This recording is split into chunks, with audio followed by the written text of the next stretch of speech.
isa ka sa mga top scorers sa batch natin. Pati siguro sa Ateneo. Pero hindi mo siya masyadong ina-acknowledge. Ano ba?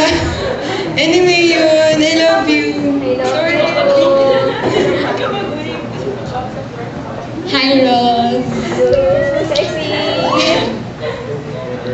Yung candle ko, about adventure.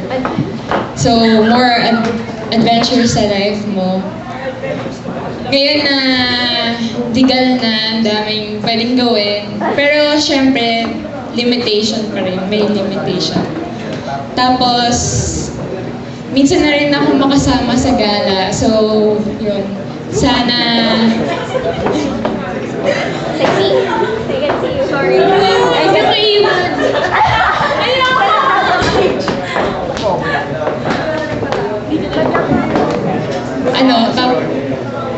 Kaya sana yung bawat moment parang i-treasure din. Tapos, hindi rin may iwasan na yung sa adventure kasi diba, puro saya. Hindi rin may iwasan na may sad moment. So, sana lang, positive attitude lang parati. Yan. Saka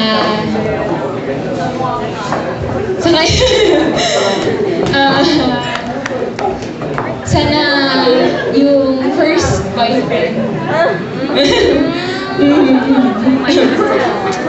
Sana talagang aalagaan ka. Saka pag sinaktan ka, ilan ba tayo?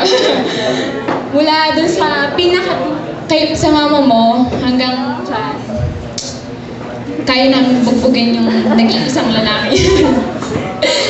Wait, Marta pa lang. Yeah, sige. Happy birthday. May pahawag.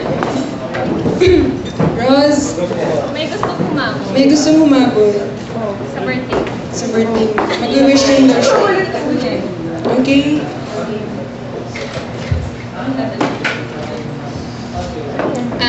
Ano yun? Assemble.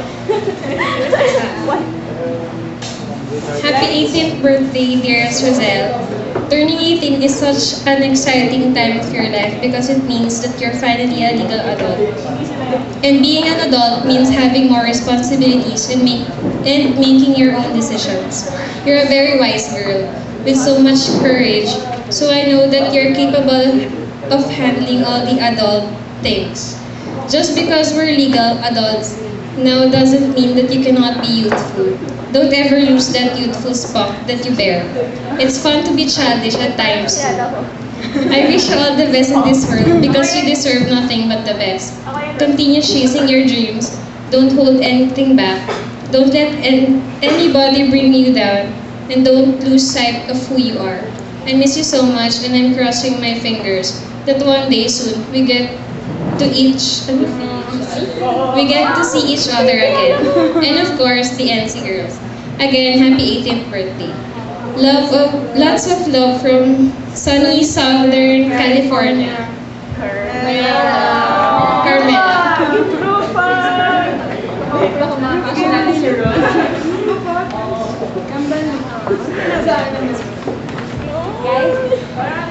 Guys,